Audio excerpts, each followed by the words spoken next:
المنتخبین المنتجبین المتبوعین المقتولین الذین اذهب اللہ عنہم الرجس وطہرہم تطہیرا علی اعدائہم وغاصبی حقوقہم ومنکری فضائل اجمعین من الآن الى قیام یوم الدین اما بعد فقد قال اللہ سبحانہ وتعالی وقولہ الحق بسم اللہ الرحمن الرحیم ان الدین عند اللہ الاسلام۔ برادران ایمانی روحانی، دوستوں، عزیزوں، عزاداران سرکار سید الشہداء، جس آیہ کریمہ کی تلاوت کا شرف حاصل کیا ہے، بہت ہی مشہور و معروف آیہ کریمہ ہے۔ ہماری قوم کا بچہ بچہ اس آیت سے واقف جاری ہوتے رہتے ہیں، اس لیے کہ بہت زیادہ سنی جاتی ہے، بہت زیادہ پڑھی جاتی ہے، جس میں اللہ کا واضح اور روشن اعلان ہے کہ دین انسان کوئی بھی اختیار کرے، مسلک کوئی بھی اختیار کرے، انسان مذہب کوئی بھی اختیار کرے، کہ لا اکراہ فی الدین، دین میں کوئی زبردستی نہیں ہے، دین میں کوئی جبر نہیں ہے، دین میں کوئی رکاوٹ نہیں ہے، زبردستی پریشر ڈال کے آپ کو اوپر نہیں کہا جا رہا کہ آپ یہ دین اختیار کر لیجئے، یہ مسئلہ اختیار کرتے ہیں، بلکہ کہا جا رہا کہ لا اکراہ فی الدین۔ قرآن مجید میں آیت محفوظ ہے اور آیت الکرسی کے حصار میں ہے، لا اکراہ فی الدین، دین میں کوئی اکراہ نہیں ہے، زبردستی نہیں ہے، جبر نہیں ہے۔ لیکن اگر یہ جاننا چاہتے ہو کہ کون سا دین اختیار کیا جائے، اللہ کے نزدیک کون سا دین ہے، تو پھر آواز آئے گی ان دین، اللہ کے نزدیک اگر جاننا ہے کہ کون سا دین اختیار کیا جائے، کون سا دین ہے، تو وہی قرآن آواز دے رہا ہے، اسی کا کلام ہے کہ اللہ کے نزدیک دین اسلام ہے۔ اور گزشتہ کلام بھی اسلام کی روشنی میں تھا، اس سے پہلے بھی اسے کلام آپ نے سنے، سماعت فرمائے۔ اور فرش ادا کی یہ فضیلت ہے کہ جہاں بھی بچ جاتا ہے وہاں معصومین تشریف لاتے ہیں اور ملائکہ بھی آتے ہیں۔ اس کا ثبوت ہے، کبریت الاحمر کی روایت ہے کہ جب فرشتے فرش ادا سے شرکت کر کے آسمان پہ جاتے ہیں تو دوسرے ملک ان سے پوچھتے ہیں کہ تم کہاں سے آ رہے ہو، اتنی بہترین خوشبو آ رہی ہے، تم کہاں سے آ رہے ہو آخر؟ تو بتاتے کہ ہم فرش اعضائے امام حسین سے آ رہے ہیں، وہاں امام حسین کی مجلس برپا تھی، ہم وہاں گئے تھے، وہاں سے آ رہے ہیں۔ تو وہ سوال کرتے ہیں کیا وہ فرش ابھی بچھا ہے؟ کہا کہ نہیں، مجلس ختم ہو گئی، فرش سمیٹ دیا گیا۔ کہا کہ جس جگہ فرش بچھا ہوا تھا وہ جگہ بتاؤ۔ ہاں، وہ جگہ اپنی جگہ باقی ہے۔ تو پھر وہ فرشتے اسی جگہ پہ آتے ہیں جہاں فرش اعضا بچھا ہوا تھا، اور آ کر کے اپنے پروں کو مس کرتے ہیں، پھر وہاں سے واپس جاتے ہیں۔ صلوات۔ یہ فرش اعضا کی فضیلت ہے، اس کی مخصوص خوشبو ہے۔ یہ غم کسی کا محتاج نہیں ہے، لاکھ رکاوٹیں ڈالی جائیں، لاکھ پابندیاں لگائی جائیں، لیکن جتنا اس کو دبایا جاتا ہے اتنے پہلے جو ہے کہیں کہیں مجلس ہو رہی، اب کیا ہو رہا ہے کہ گھر گھر مجلس ہو رہی ہے۔ وہ بات الگ ہے کہ گھر ہی کے لوگوں میں ہو رہی ہے، لیکن گھر گھر مجلس ہو رہی ہے۔ خود ہم نے اپنے گھر پہ، ہم کہیں اس سال اشرا پڑھنے نہیں گئے حالات کی وجہ سے، تو گھر ہی پہ اشرا، تو گھر ہی کے لوگوں میں پورا اشرا ہوا، 10-12 مجلسیں جو بھی ہوتی ہیں اشرے میں۔ تو یہ فرش اعضا کی بنا جناب زینب سلام اللہ علیہا نے ڈالی، اور یزید کے دربار میں، یزید کے محل میں حجرہ خالی کرا کے وہاں بنا ڈالی گئی۔ یعنی جناب زینب نے ظلم کے دربار میں اس کی بنا ڈالی۔ تو لاکھ ظالم آئیں، روکتے چلے جائیں، جب یزید کے دربار میں ماتم نہیں رکا تو کہیں نہیں رکے گا۔ تو صدام جیسا ظالم 25 سال تک تقریباً اس کی حکومت رہی عراق میں، لیکن زائرین جاتے تھے اور لوگوں نے گلے بھی کٹوائے، اس راہ میں ہاتھ پیر کٹوائے، لیکن زیارت کا سلسلہ نہیں رکا، اور اتنا اس نے دبایا تھا کہ اس کا اثر اتنا ہوا کہ آج کروڑوں کی تعداد میں مجمع وہاں جاتا ہے۔ تو یہ الہی وعدہ ہے، اس میں کوئی رکاوٹ آنے والی نہیں ہے، بس ذرا سا حالات کے اعتبار سے دیکھیے حکم شریعت بدلتا ہے، ہمیں ضدی نہیں ہونا چاہیے. حکم شریعت بدلتا ہے حالات کے اعتبار سے، چاہے واجب ہی کیوں نہ ہو. آپ کو تصدیق کرتے چلے جائیں گے، ہم خالی اشارے کریں. نماز واجب ہے کہ نہیں؟ 5 وقت کی نماز روزانہ انسان کے اوپر واجب ہے. اب یہی نماز میں تبدیلی کب آ رہی ہے؟ ہم نماز پڑھ رہے ہیں، مان لیجیے فرادہ نماز پڑھ رہے ہیں، واجب ہے نماز پڑھنا، فرادہ نماز پڑھنا ہے. ہمیں خبر ہوئی کہ ہماری جان خطرے میں، ہم نماز پڑھ رہے ہیں لیکن ہمیں خبر ہوئی کہ ہماری جان خطرے میں ہے، یا اپنی نہیں کسی اور کی جان خطرے میں، اور کسی اور کی، مسلمان کی نہیں، کسی کی جان خطرے میں، کسی انسان کی جان خطرے میں. اگر یہ معلوم ہو جائے تو پھر حکم شریعت کیا ہے؟ نماز پڑھتے رہیں یا توڑ دیں؟ جس شریعت نے ہم سے کہا کہ نماز پڑھو، جن خدا اور رسول نے کہا کہ نماز ادا کرو واجب تو وہاں پر، اب وہ یہاں پہ کیا کہہ رہے ہیں کہ نماز کو جاری رکھو یا جان بچا لو نماز توڑ کے؟ خود بتائیے. تو وہی لوگ حکم دے رہے ہیں کہ نہیں، اسلام میں جان مقدم ہے، اگر زندہ رہو گے تو پھر نماز پڑھو گے، اگر زندہ نہیں رہو گے تو پھر دوبارہ نماز کہاں پڑھو گے؟ یہ کسی کی جان بچا لو گے تو وہی قرآن کہہ رہا ہے کہ گویا کہ ایک انسان کی جان بچائی ایسا ہے کہ جیسے پوری انسانیت کو بچا لیا. اور اگر ایک انسان کو مار ڈالا، یہ ایک انسان کی جان لینے کا سبب بن کے گویا پوری انسانیت کی جان لے لی. حکم شریعت بدلا کہ نہیں؟ جان مقدم ہے اسلام میں کہ جان کو پہلے بچاؤ، بعد میں پھر یہ واجب ادا کر لو.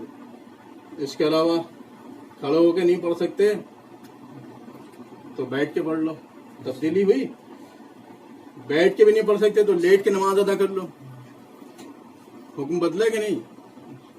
اب کہیں لیٹ کی بھی پریشانی ہے تو کہا کہ بھائی جتنا ہو سکے اشارے ہی سے ادا کر لو، لیکن معاف نہیں ہے کسی ادا کر. کوئی سوچے کہ معاف ہو جائے گی، اور لوگ کہتے ہیں جب بیمار ہیں، جب ٹھیک ہو جائیں گے تب پڑھیں گے. یہ کہیں نہ کہیں لوگوں کے ذہن میں تصور ہوتا ہے کہ جب ٹھیک ہو جائیں گے تب نماز پڑھیں گے، اکٹھا پڑھ لیں گے، سب قضا ادا کر لیں گے. تو ادا ہی ہوتی ہے، قضا ہوتی ہے. جو ویلو ادا کی ہے وہ قضا کی نہیں ہے، اور جو ویلو اول وقت پڑھنے کی ہے، ادا میں بھی جو ویلو اول وقت پڑھنے کی ہے وہ ٹال کے پڑھنے کی. مولا علی کے شیعہ کے تو کیا پہچان بتائیے کہ اول وقت نماز پڑھنے سے پہچانو. چھٹے امام فرمانے کہ ہمارے شیعوں کو پہچانا تو دیکھو اول وقت نماز پڑھتا ہے کہ نہیں. اگر اول وقت نماز پڑھتا ہے اس مطلب ہمارا شیعہ ہے، وقت کی محافظت کرتا ہے شیعہ، اول وقت نماز پڑھتا ہے، نہ کہ نماز کو ہلکا سمجھے یا نماز چھوڑ. دوسرا واجب کیا ہے؟ ہمارے بچے جانتے ہیں، روزہ ماہ رمضان میں واجب ہے. لیکن یہ روزہ اگر بیمار ہے انسان تب بھی واجب ہے نہیں؟ حکم بدل گیا، ساقط ہو گیا اس کے اوپر. نہیں، پہلے جان بچاؤ، علاج کرو، جب ٹھیک ہو جاؤ گے تو رمضان کے بعد رکھ لینا. لیکن اگر جان بوجھ کے چھوڑ دیا تو پھر سزا بھی رکھی ہے اس کے اوپر. جان بوجھ کے اگر چھوڑ دیا تو پھر کفارہ ہے. پوری تفصیل بیان کیا ہے کہ تو مسائل میں پوری مجلس نہیں کہ اشارے صرف کرنا ہے. تو واجب کا حکم بدلا کہ نہیں بدلا؟ اچھا بیمار نہیں ہے، سفر درپیش ہو گیا تو حکم بدلے گا، روزہ رکھا جائے گا پھر بھی نہیں. بھائی ہمارے روزے چھوٹ جائیں گے، ہم نہیں چھوڑیں گے، نہیں سفر میں رکھیں گے، اس کا کوئی فائدہ نہیں ہوگا. بھوک پیاس کے علاوہ کوئی فائدہ نہیں ملنے والا ہے. تو پھر نماز بھی ہے، روزہ بھی ہے.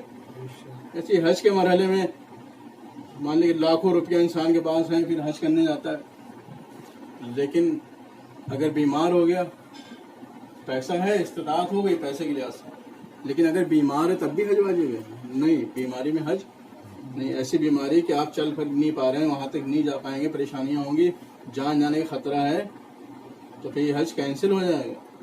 جب ٹھیک ہو جائیے گا تو پھر جائیے گا حج کرنے. تو حج کے لیے جتنا لاکھوں روپے انسان خرچ کرتا ہے، اگر بیمار ہے تو حکم بدل گیا کہ ابھی آپ نہیں جا سکتے، راستے میں جان کا خطرہ ہے تب بھی آپ حج چھوڑ سکتے ہیں بات کے لیے. اب ذرا سا مال کا مسئلہ آتا ہے، خمس زکوٰۃ کی بات آتی ہے، تو یہاں حکم اس صورت میں بدلے گا کہ آپ کیا نصاب کو مال نہیں پہنچا ہے تو آپ کے اوپر واجب نہیں ہے. لیکن اگر مال نصاب کو پہنچ گیا تو پھر آپ کے اوپر زکوٰۃ بھی واجب ہے، اور خمس کی ڈیٹ آ گئی تو خمس بھی واجب ہے. لوگ کہتے ہیں ابھی ہمارے اوپر خمس واجب نہیں ہے. تو ہر بالغ عاقل کے اوپر اگر 5 روپے بھی بچے ہیں اس ڈیٹ میں جو اس نے معین کیے خمس نکالنے کی، تو 1 روپیہ تو خمس کا بنتا ہے، 5 حصہ ہو تو آدھا امام کا ہوتا ہے، امام زمانے کا، اور آدھا سادات کا حق ہوتا ہے۔ تو اگر ہم نے یہ ادا نہیں کیا تو گویا کہ ہم غاصب حق سادات ہیں، غاصب حق امام ہیں۔ تو جس طرح سے نماز واجب اسی فہرست میں خمس و زکوٰۃ بھی ہیں، اسی طرح سے اسلام نے واجب قرار دیے۔ مال ہے تو نکالیے، کوئی 5 روپے بھی ہیں تو زکوٰۃ کے لیے تو نصاب کو پہنچ جائے، نہیں خمس اگر 5 روپے بھی ہیں تو 1 روپیہ خمس کا بنتا ہے، 50 پیسے امام کے، 50 پیسے سادات کے۔ یہ تو کوئی بچہ بھی نہیں کہہ سکتا کہ میرے پاس جیب خرچ کے 5 روپے نہیں۔ امر بالمعروف نہی عن المنکر، لوگ کہتے ہیں کہ اسلام میں ہے، حکم ہے، اگر ہم مسلمان ہیں، اسلام کا کلمہ پڑھتے ہیں تو ہمارے پر واجب ہے امر بالمعروف نہی عن المنکر۔ جس طرح سے نماز، روزہ، حج، زکوٰۃ، خمس، جہاد، یہ سب واجب ہیں، وقت پڑ جائے تو جہاد واجب ہو جاتا ہے، اسی طرح سے امر بالمعروف نہی عن المنکر واجب ہے۔ لوگ کہتے ہیں مولانا لوگوں کا فرض ہے،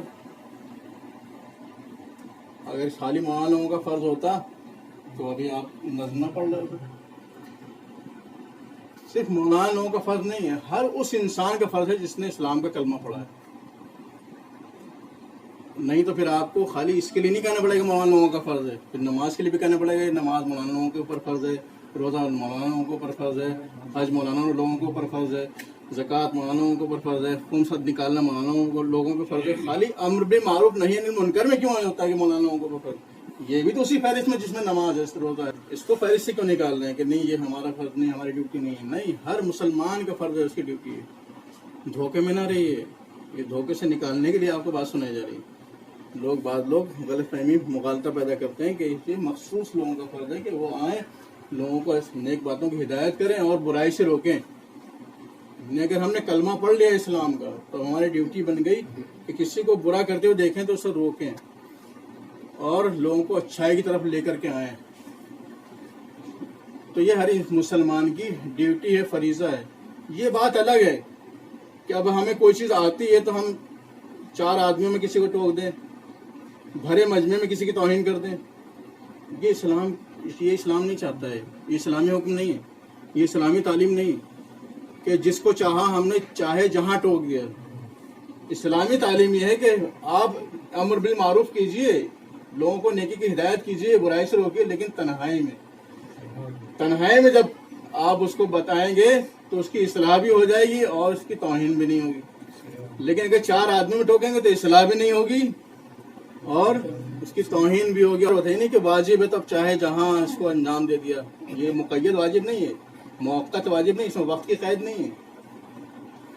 نماز روزے میں وقت کی قید ہے، حج میں وقت کی قید ہے، زکوٰۃ نصاب پورا ہو گیا تو اس کی قید ہے، خمس میں ڈیٹ آ گئی تو اس میں وقت کی قید ہے، دن کی تو قید ہے ہی کم سے کم کہ جو ہماری ڈیٹ معین ہے خمس نکالنے کی، اس میں ہم خمس نکالیں گے ہر سال۔ اور امر بالمعروف نہی عن المنکر ایسا واجب ہے جس میں وقت کی قید نہیں، غیر موقت واجب ہے۔ اور اس میں تولا و تبرہ میں بھی وقت کی قید نہیں ہے، جب موقع مل جائے ضرور دیکھنی پڑے گی، وقت کی قید نہیں ہے۔ تو یہ سمجھنے کی ضرورت ہوتی ہے کہ حکم شریعت تو ہے لیکن ہمیں کہاں پہ یوز کرنا ہے، کہاں پہ یہ ڈیوٹی ہماری بنتی ہے، کہاں ہمیں اس کو انجام دینا ہے۔ ایک ایسا مذہب ہے کہ جس کو اللہ نے پسند کیا ہے، اللہ نے منتخب کیا ہے، ایسا مذہب ہے اسلام کہ جس کو اللہ نے منتخب کیا، اللہ نے چنا ہے، اللہ نے ہم تک پہنچایا ہے۔ اللہ نے یہ بھی ظاہر کر دیا کہ میرے نزدیک بات سے عمل کرنے کی ضرورت ہے کہ ہم فاصلہ بنا کے رکھیں اور جتنا ممکن ہو ماسک لگا کر کے رہیں، ماسک نہیں تو رومال ہی چہروں کے اوپر باندھ لیں۔ یہ نہ سوچیں کہ ہم اپنی جان کی، دوسروں کی جان کی بچائیے۔ آپ جس دین کے فالوور ہیں اس میں تو دوسرے کی جان کی بھی اہمیت ہے۔ اسلام ہے کیا، ہم جس دین کے فالوور ہیں، کتنا بہترین مذہب ہے، ہم اس کو فالو کر کے دنیا والوں کے لیے آئیڈیل اور نمونہ بن سکتے ہیں، دوسرے لوگوں کے لیے ہم آئیڈیل اور نمونہ بن سکتے ہیں۔ ہمیں تو دنیا میں سب سے ٹاپ کے اوپر ہونا چاہیے۔ ہم نے چنا ہے اپنی ہدایت کے لیے، ویسے رہبر کسی کے پاس نہیں ہے۔ اللہ نے تو چاہا کہ سب ان کو اختیار کر، بہت زیادہ وقت نہیں لینا ہے، جلدی جلدی بات پہنچ جائے اسلام کا میسیج۔ اس کا لب لباب کیا ہے اسلام کا؟ اسلام کا لب لباب یہ ہے جو مولا کائنات نے پیش کیا ہے کہ اللہ کی عبادت اور اس کی مخلوق کا خیال، یہ اسلام کا خلاصہ ہے۔ پورے دین اسلام کا خلاصہ ہے کہ اللہ کی عبادت کی جائے۔ تو دین کا خلاصہ کیا پیش کیا مولا کائنات نے؟ دین اسلام کا، جو اللہ کے نزدیک دین ہے اسلام، کہ اللہ کی عبادت کی جائے اور اس کی مخلوق کا خیال رکھا جائے۔ مخلوق میں سب سے زیادہ جو فضیلت حاصل ہے وہ اشرف المخلوقات انسان کو حاصل ہے۔ ہر انسان اشرف المخلوقات نہیں ہوتا ہے، جو اسلامی زندگی میں ڈھل جاتا ہے وہ اشرف المخلوقات ہوتا ہے۔ خالی کھانا پینا سونا جاگنا تو یہ جانور بھی کرتے ہیں، لیکن جو اسلامی زندگی میں اپنے آپ کو ڈھال لیتا ہے وہ اشرف المخلوقات بن جاتا ہے۔ قرآن مجید نے کہا کہ بعض انسان تو ایسی حرکت کرتے ہیں کہ وہ جانوروں سے بھی بدتر ہو جاتے ہیں، جانور یا ان سے بھی بلہم ازل، ان سے بھی بدتر ہو جاتے ہیں۔ ایسی حرکتیں کرتے ہیں کچھ انسان، یہ انسان ہی کچھ ایسی حرکتیں کرتے ہیں کہ جانور ہو جاتے ہیں ان سے بھی بدتر۔ تو اشرف کیسے بنے گا انسان؟ جب اسلامی زندگی میں ڈھل جائے گا۔ اسلامی زندگی میں کیسے ڈھلے گا؟ جب قرآن اور تعلیمات اہل بیت پر عمل کرے گا اور اس کی مخلوق کا خیال رکھنا، یہ دین کا حصہ ہے، خلاصہ ہے۔ ہمیں ہر وقت اس بات کا لحاظ رکھنا چاہیے۔ اگر ہم نے اللہ کی عبادت میں صرف نماز روزہ زکوٰۃ نہیں تو واجبات ہیں انسان کو ادا کرنا ہی ہے، لیکن اس کے علاوہ اللہ کی عبادت میں ہر وہ کام ہے اللہ کی عبادت کہ جس میں خدا اور رسول کی خوشنودی شامل حال ہو جائے۔ ہر وہ کام کہ جس میں خدا اور رسول کی خوشنودی شامل حال ہو جائے وہ عبادت بن جائے۔ ہم اس بات پہ غور کریں کہ جو ہم کام انجام دے رہے ہیں اس میں اللہ اور رسول کی خوشنودی ہے کہ نہیں۔ اگر ان کی خوشنودی شامل ہے تو وہی کام عبادت بنتا چلا جائے گا، اور ان کی خوشنودی کے خلاف اگر ہم کام کر رہے ہیں تو یہ ضلالت و گمراہی ہو جائے۔ مخلوق میں سبھی چیزیں آتی ہیں، نباتات ہیں، جمادات ہیں، انسانات ہیں، حیوانات ہیں، سب کا خیال رکھیں انسان، خاص طور سے اپنے عزیز و اقارب کا انسان خیال رکھے، پڑوسیوں کا خیال رکھے۔ پڑوس بہت سنتے ہیں ہم لوگ، لیکن کیا ہمیں یہ پتہ ہے کہ پڑوس کہاں تک شمار ہوتا ہے؟ ہمارے گھر سے کہاں تک پڑوس کا شمار ہوتا ہے؟ تو یہ 8ویں امام امام علی رضا علیہ السلام نے فرمایا ہمارے گھر سے 40 گھر تک پڑوس ہے۔ کہاں تک؟ 40 گھر تک۔ اب کس طرف مولا؟ تو جواب ہے کہ من کل جانب، ہر جانب سے 40 گھر پڑوس کا اطلاق ہوتا ہے، پڑوسی شمار ہوتا ہے۔ تو ہمیں اپنے پڑوسی سے خبردار رہنا چاہیے۔ اس حد بندی میں یہ نہیں آیا کہ کون مسلم ہے کون نان مسلم ہے، کون شیعہ ہے کون شیعہ نہیں ہے، بلکہ ہم اپنے پڑوسیوں کے لیے ایسے بن جائیں کہ وہ کہتے نظر آئیں کہ یہ علی کا چاہنے والا ہے، یہ مولا کا چاہنے والا ہے، یہ حسین کا چاہنے والا ہے۔ ایسے ہی اپنے رشتہ داروں کے لیے انسان ایسا کریکٹر کردار پیش کرے کہ ہر ایک اپنے سے گلے لگاتا ہوا نظر آئے۔ یہ نہیں کہتے رابطہ منقطع نہیں کر سکتے، لوگ کہتے ہیں کہ جب وہ ہم سے تعلق نہیں رکھتے تو ہم کیوں رکھیں تعلق؟ تو ساتویں امام امام موسیٰ کاظم علیہ السلام نے ارشاد فرمایا کہ قریب سے رابطے کو برقرار رکھو، چاہے ایک سلام کے ذریعے سے کیوں نہ ہو۔ اب یہ تو نہیں کہہ سکتے کہ سلام ہم نہیں کر سکتے۔ اس زمانے میں بھی جو کرونا وائرس کا زمانہ ہے، ہم سلام تو کر ہی سکتے ہیں، ہاتھ نہیں ملا سکتے، ملاقات نہیں کر سکتے، قریب نہیں آ سکتے، لیکن دوری بنا کر کے تو سلام تو کر سکتے ہیں، اور زیادہ دور ہیں تو فون سے سلام کر سکتے ہیں، ہم اتنا بھی نہیں کر سکتے۔ تو امام نے مختصر رابطہ بتایا کہ کم سے کم سلام سے ہی رابطہ رکھا جائے، سلام بھی سلام سے ہی بنائے، کیونکہ اسلام سلامتی کا مذہب ہے، اور سلام میں بھی سلامتی ہے۔ اسلام انسان کو سلامت دیکھنا چاہتا ہے، جو بھی اسلام کی پناہ میں آ جاتا ہے وہ سلامت ہے۔ اسی لیے اللہ نے اس دین کا انتخاب کیا لوگوں کے لیے کہ لوگ اسلام اختیار کریں تاکہ سلامت رہیں۔ اسلام سلامت دیکھنا بھی چاہتا ہے اور یہ ہدایت کرتا ہے کہ خود بھی سلامت رہو، دوسروں کو بھی سلامت رکھو۔ یا کہا جائے کہ اسلام کا نعرہ یہ ہے کہ وہ کوئی بھی اپنا لے، لیکن اسلامی نعرہ ہے کہ جیو اور جینے دو۔ یہ کسی کا جان لینے کا حکم نہیں دیتا اسلام، بلکہ کہا ہے کہ یہ ملوانے کے لیے آیا ہے، لوگوں کو جوڑنے کے لیے آیا ہے اسلام، میل محبت قائم رکھنے کے لیے اسلام آیا ہے کہ آپس میں میل محبت برقرار ہے۔ ہم منقطع نہیں کر سکتے، لوگ کہتے ہیں کہ جب وہ ہم سے تعلقات نہیں رکھنا چاہتے تو ہم کیوں رکھیں. یہ بھی ایک سوال ہوتا ہے کہ جب وہ ہم سے نہیں رکھنا چاہتے تو ہم کیوں تعلقات رکھیں. تو امام فرماتے کہ اپنی طرف سے منقطع نہ کرو. ہو سکتا ہے کہ وہ بھی یہی سوچ رہا ہو کہ جب ہی نہیں رکھنا چاہتے تو ہم کیوں رکھے. وہ سوچ سکتا ہے یہ چین کو توڑنا ہے ہمیں, اس چین کو ہمیں توڑنا ہے کہ ہم پہل کریں گے سلام کے ذریعے سے, ہم خیریت معلوم کریں گے, ہم سلام و دعا کریں گے, ہم رابطے کو برقرار رکھیں گے تاکہ یہ غلط فہمی ہی ختم ہو جائے کہ جب وہ تعلق نہیں رکھنا چاہتے تو ہم کیوں. اگر نہیں بھی رکھنا چاہ رہے کم سے کم سلام سے رابطے کو رشتہ داروں میں برقرار رکھنا چاہیے. رشتہ داری کا برقرار رکھنا نصف عقل بتایا گیا ہے. تعلقات کا برقرار رکھنا نصف عقل ہے, آدھی عقل ہے. یعنی جو تعلقات برقرار نہیں رکھتے وہ آدھی عقل کھو دیتے ہیں اسلام کی نظر میں. اسلام چاہتا ہے کہ لوگ آپس میں مل جل کریں. جب پڑوسیوں کا اشارہ ہے کسی بھی مسلک کا ہو مل کے رہے تو رشتہ دار تو بدرجہ اولا مل جل کر رہے. صلوات ہو رہی تھی خمس زکوٰۃ کی ادائیگی میں بھی, اور مولانا تشریف فرما ہے اور دین کے جانکار آپ لوگ بھی ہیں کہ یہ کہا گیا کہ نہیں سب سے رشتہ داروں کا زیادہ خیال رکھا جائے.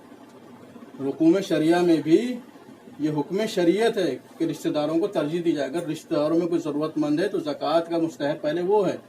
رشتہ داروں میں اگر کوئی ضرورت مند ہے سادات میں سے تو خمس کا مستحق پہلے وہ ہے. تو رشتہ داری کو برقرار رکھنے کی بڑی اہمیت ہے اسلام کے اندر. اس کو برقرار رکھنا چاہیے, ایک دوسرے کا خیال رکھنا چاہیے. جب ہم پڑوسی کے خیال رکھنے کا حکم دیا جا رہا ہے تو ہم رشتہ داروں کا بدرجہ اولا خیال رکھیں. تو انسان مل جل کر رہتا ہے تو دشمن کے مقابلے میں متحد نظر آتا ہے, تو دشمن بغیر لڑائی گھبرا جاتا ہے. یہ اسلامی تعلیمات ہیں, اس کے اوپر عمل کرنے کی ضرورت ہے کہ ہم اسلام کو اس انداز سے فالو کریں کہ دوسروں کے لیے نمونۂ عمل بن جائیں, ساری کائنات کے لیے نمونۂ عمل بن جائیں. کہ یہ شیعہ ہیں, یہ اہل بیت کے چاہنے والے ہیں, یہ خدا رسول کے ماننے والے ہیں. لوگ مثال دیں, ہم ایسا کریکٹر اور کردار پیش کریں, ایسا کریکٹر اور کردار پیش کریں کہ امام فخر کرتے ہوئے نظر آئے. خود امام زمانہ فخر کریں کہ ہمارے شیعہ ہیں. امام کی خوشنودی کا سبب بنے, ہم ان کی ناراضگی کا سبب نہ بنے. اگر ہمارے اعمال برے اعمال شب جمعہ امام کی خدمت میں جاتے ہیں تو امام رنجیدہ ہوتے ہیں, اور اچھے اعمال جاتے ہیں ان کی خدمت میں تو امام کے لبوں پہ مسکراہٹ آ جاتی ہے. خود امام زمانہ فرماتے کہ اگر ہماری نظر شیعوں پہ سے ہٹ جائے کہ ان کو ایسے پیس دیا جائے جیسے چکی کے دو پارٹوں کے درمیان کوئی چیز پیس دی جاتی ہے. طاغوت جو دشمن ہے شیعت کا دشمن ہے. کیوں؟ یہیں سے صحیح اسلام ملتا ہے, یہیں سے صحیح دین ملتا ہے, یہیں سے خالص اسلام ملتا ہے. اس لیے کہ خالص لوگوں کے پیروکار ہیں, خالص رہبروں کے پیروکار ہیں, الہی نمائندوں کے پیروکار ہیں, اللہ کے منتخب کردہ رہبروں کے پیروکار ہیں. اس لیے دشمن گھبراتا ہے, اس لیے طاغوت گھبراتا ہے, جانتا ہے کہ سچا اسلام کہاں. یہ سوال آ سکتا ہے جب ہم صحیح راستے پہ ہیں, ہم سچے ہیں, تو لوگ ہمارے دشمن کیوں ہیں؟ تو آپ کو جواب مل جائے گا مولا علی کی شہادت سے, آپ کو جواب مل جائے گا امام حسن کی شہادت سے, آپ کو جواب مل جائے گا امام حسین کی اتنی بڑی شہادت سے. تو ان سے اچھا تو کائنات میں کوئی نہیں تھا. کہ امام کہہ رہے ہیں کہ کیا میں تمہارا برا امام تھا؟ امام کو پوچھنا پڑ رہا ہے ابن ملجم سے کہ کیا میں تمہارا برا امام تھا جب تم نے قتل کیا؟ کہ نہیں, آپ برے امام نہیں ہیں, میرے مقدر میں جہنم لکھا ہوا ہے, میرے نصیب میں جہنم ہے. تو اچھے لوگوں کا قتل ہو جانا نہیں, وہ اپنے صحیح راستے کے اوپر تھے. جو دشمن نہیں چاہتا تھا کہ اچھے راستے پہ قائم رہیں, دشمن نہیں چاہتا تھا کہ دین کی ہدایت کریں, دشمن نہیں چاہتا تھا کہ لوگ ان کی طرف راغب ہوں, دشمن نہیں چاہتا تھا کہ لوگ ان سے ملتفت ہوں, دشمن نہیں چاہتا کہ لوگ ان سے محبت کریں. کیونکہ بڑی بڑی حکومتیں ہل جاتی تھیں, اس لیے کہ سروں پہ حکومت قائم کرنا اور ہے, دلوں پہ حکومت قائم کرنا اور ہے. ان کے دشمنوں کی سروں پہ حکومت ہوتی تھی, اہل بیت کی دلوں پہ حکومت ہوتی تھی. سب آتا تھا کہ جوگ در جوگ لوگ چلے آ رہے ہیں, خالی باتیں سن کے مسلمان ہوئے جا رہے ہیں, ان کا اخلاق دیکھ کے مسلمان ہو رہے ہیں, ان کا کردار دیکھ کے مسلمان ہوئے جا رہے ہیں لوگ. تو اہل بیت سے اچھا نہیں تھا کوئی, لوگوں نے ان کو نہیں چھوڑا. تو اس کا مطلب یہ نہیں کہ ہم اچھا راستہ چھوڑ دیں. یہ بھی تو ہو سکتا ہے کہ لوگ ہمیں دیکھ کے بدلیں, یہ بھی تو امکان ہے کہ لوگ ہمیں دیکھ کے تبدیل ہو جائیں, یہ بھی تو امکان ہے کہ لوگ ہمیں آئیڈیل مان لیں. یہ تبھی ہوگا جب ہم سچے اسلام کے پیروکار ہوں گے، سیرت محمد آل محمد پر عمل کرنے والے ہیں، قرآن کو اپنا ہادی بنائیں گے۔ یہ گھروں میں رکھنے سے ہادی نہیں بنے گا قرآن، طاق کے اندر اور اس کے جزدان کے اندر رکھ دینے سے قرآن ہادی نہیں بنے گا۔ وہ خود کہہ رہے ہیں قرآن کے میں متقین کے لیے ہدایت ہوں، ہم نے اس کو کھول کے پڑھ لیا تب بھی ہدایت نہیں بنے گا۔ ثواب ملے گا، اجر ملے گا اس کو کھولنے کا، اس کو دیکھنے کا، اس کو سننے کا، اس کو پڑھنے کا، ان کے ہدایت حاصل ہو جائے گی۔ ہدایت کب حاصل ہوگی؟ جب ہم اس کی میننگ کو سمجھ کے پڑھیں گے کہ اس میں کیا کہا جا رہا ہے، پھر اس میننگ کے اعتبار سے اپنے آپ کو اس میں ڈھال لیں گے، تب ہدایت بنے۔ صلوات پڑھیں، بہت کچھ موجود ہے، اہل بیت نے بتایا، اہل بیت نے سمجھایا۔ ہمارے چوتھے امام امام زین العابدین بس آخر کلام میں تفصیل کا موقع نہیں ہے، امام نے فرمایا کہ اگر دنیا میں کوئی باقی نہ ہو، مشرق مغرب میں سب مر جائیں، اگر میرے پاس کلام خدا ہو، کتاب الہی ہو، یعنی قرآن مجید ہو، تو مجھے تنہائی کا احساس نہیں ہو۔ کون فرما رہا ہے؟ ہمارے چوتھے امام فرما رہے ہیں تنہائی کا احساس نہیں ہوگا قرآن مجید میں۔ ایک جوان قرآن کی تلاوت کرتا ہے تو اس کے گوشت خون میں سرایت کر جاتا ہے قرآن۔ جس گھر میں قرآن کی تلاوت ہوتی ہے وہ گھر منور اور روشن ہو جاتا ہے۔ حضور نے فرمایا ہے، رسول خدا نے، کہ نوروا بیوتکم بتلاوت القرآن، اپنے گھروں کو تلاوت قرآن سے روشن و منور کرو۔ قرآن پڑھیں، قرآن سنیں، قرآن دیکھیں۔ یہ دنیا کی واحد کتاب ہے جس کا دیکھنا بھی عبادت ہے، پڑھنا بھی عبادت ہے، سننا بھی عبادت ہے۔ صلوات بڑھانے کی ضرورت ہے۔ یہ مجلسیں بھی بہت بڑی نعمت ہیں، بہت بڑی نعمت، کیونکہ یہ ایسی دستگاہ ہیں مجلسیں کہ جس میں ہر صنف کا انسان اور ہر سن کا انسان شرکت کرتا ہے۔ اس درسگاہ میں ہر سن کا اور ہر صنف کا انسان شرکت کرتا ہے اور علوم اہل بیت سے آشنا ہوتا ہے۔ تو بہت بڑی نعمت ہے۔ ہم مدرسے، یعنی کہ ہر عمر میں مدرسے جا سکیں، ہر عمر میں کلاس کر سکیں، لیکن مجلس میں ہم ہر عمر میں چلے جاتے ہیں۔ تو اس طرح کی اگر ذاکری ہو جائے، اس طرح کی کہ جہاں سے علوم اہل بیت نشر ہونے لگیں، تو پھر یہی ہمارے لیے بہترین بیت کی بھی معنی ہے اور اہل بیت کی بھی معنی ہے۔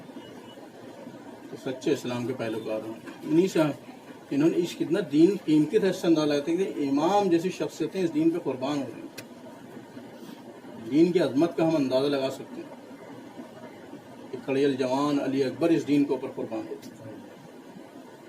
کتنا اہم ہے یہ دین کہ جناب علی اصغر کہ جو اسی سفر کربلا میں 6 مہینے کے ہو گئے، وہ اس دین کے اوپر قربان ہو۔ کتنا عظیم دین ہے کہ جناب قاسم ابن حسن زندگی میں پامال ہو رہے ہیں، ان کا جسم اتھر گھوڑوں کی ٹاپوں سے زندگی میں پامال ہو گئے کہ کسی اسی دین کی خاطر یہ دین بچ جائے، صحیح دین لوگوں تک پہنچ جائے۔ یزید والا جو دین پیش کیا جا رہا ہے، یزید والا جو اسلام پیش کیا جا رہا ہے، اس کو لوگ اسلام نہ سمجھیں۔ جو حسین والوں کی طرف اسلام ہے اس کو اسلام سمجھیں لوگ۔ چاہے کڑی الجوان قربان ہو جائے، چاہے 6 مہینے کا علی اصغر قربان ہو جائے، چاہے قاسم پامال ہو جائے، چاہے عباس جیسے شجاع و بہادر کے غازی کے شان قلم ہو جائیں، یہ دین اسلام بچ جائے۔ اللہ کتنا اہم ہے دین۔ رسول کا نواسا حسین دین پر فدا ہو جائے، فضا میں نعرہ گونجے لا قوت الا الحسین و بکربلا ولا زبیل حسین و بکربلا، آگاہ ہو جاؤ حسین کربلا میں قتل کر دیے گئے، حسین کربلا میں شہید کر دیے گئے، دین بچ جائے، حسین قربان ہو جائے۔ کتنا عظیم دین ہے، اس سے اندازہ لگتا ہے۔ دین کی اہمیت کو سمجھیں، اندازہ لگائیں کہ ایک دوپہر میں بھرا گھر اجڑ گیا، زہرہ کا چمن تاراج ہو گیا کربلا میں، اسی دین کی خاطر، اسی اسلام کی خاطر۔ اسلام بچ جائے، اسلام محفوظ رہے، دین محفوظ رہے، خدا کا دین محفوظ ہو جائے۔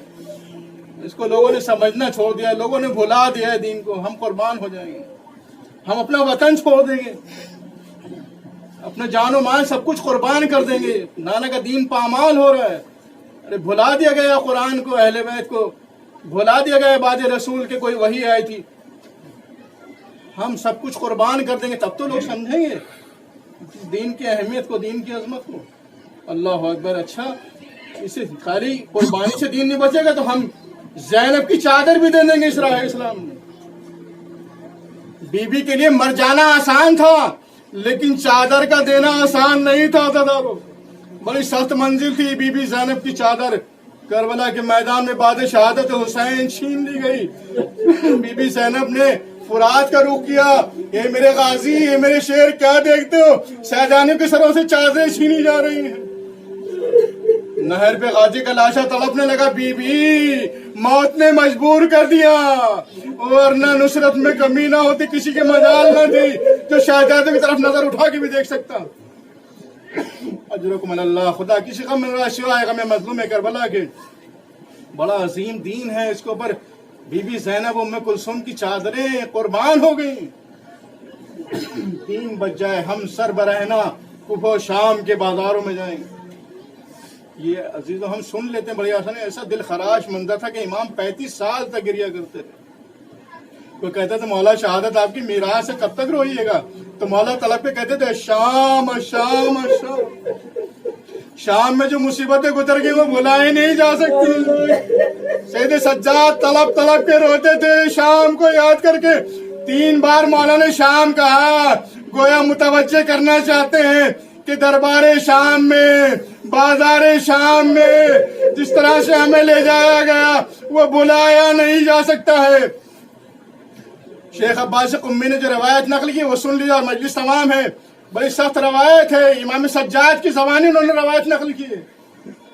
کہ امام سجاد نے فرمایا کہ جب ہمیں اسیر کر کے شام میں لے جایا گیا تو منادی کی گئی، یہ حکومت وقت کے باغی ہیں، جو چاہو ان کے ساتھ سلوک کرو. بس یہ سننا تھا کہ چاروں طرف سے ہمیں گھیر لیا گیا. کوئی پتھر مارتا تھا، کوئی ڈھیلے مارتا تھا، کوئی لکڑیاں مارتا تھا. عزیزو ذرا تصور کیجئے کہ ہاتھ بندھے ہوئے ہیں، بیبیاں پشتے گردن سے رسن سے بندھے ہوئے ہیں. اللہ اکبر، رسن بستہ بیبیاں ہیں. سید سجاد کے ہاتھوں میں ہتھکڑیاں ہیں. اب جس کے ہاتھ میں جو وہ اس سے حملہ کر رہا ہے، تصور کے لیے اپنی حفاظت بھی نہیں کر سکتے.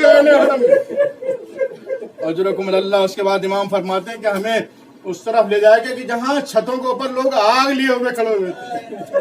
انگارے ان کے ہاتھوں میں تھے، شعلے ان کے ہاتھوں میں تھے. ایک شعلہ میرے سر پہ آ کر کے گرا. میں اتنا مضبوط تھا کہ ہاتھ زنجیروں سے بندھے ہوئے تھے کہ سر کی آگ بھی بجھا نہیں سکتا تھا. اللہ. اس کے بعد امام فرماتے کہ ہمیں یہودیوں کے محلے میں لے گئے. وہاں منادی کہ ہے کوئی علی سے بدلہ لینے والا. یہودیوں کے محلے میں اعلان کرایا گیا، آئے اہل حرم سے بدلہ لے لے، وہ آئے علی سے بدلہ لے لے. بس یہ سنت ہے کہ یہودی محلے سے نکلے، انہوں نے بھی ویسے ہی حملہ کیا جیسے ہمیں چاروں طرف سے گھیر کے شام کے بازار میں حملہ کیا گیا. حضرکم اللہ. آخری جملے مسائل کو مجلس تمام ہے. بڑا دل خراش جملہ اس کے بعد جو امام نے فرمایا کہ اس کے بعد ہمیں اسی حالت میں اس بازار میں لے گا کہ جہاں غلام بیچے اور خریدے جاتے تھے. غلام فروش بازار میں لے گئے، وہاں منادی کرائی گئی، ہے کوئی غلام خریدنے والا؟ میں کہوں گا معبود قیامت کیوں نہ آ گئی جب اہل حرم کے لیے منادی کرائی جا رہی ہے. جن کے گھر کی کنیزوں کو افتخار ہوتا ہے، جن کے گھر کے غلاموں کو افتخار ہوتا ہے، ان کو غلام فروش بازار میں لے جایا جا رہا ہے کوئی غلام خریدنے والا. اس کے بعد دربار شام میں لے جایا گیا. دربار شام میں تشہیر کے بعد 1 سال تک قید با مشقت میں رکھا گیا. عزادارو، یہی وہ دل خراش مناظر تھے جن کو امام سجاد تا حیات یاد کر کے روتے رہے. الشام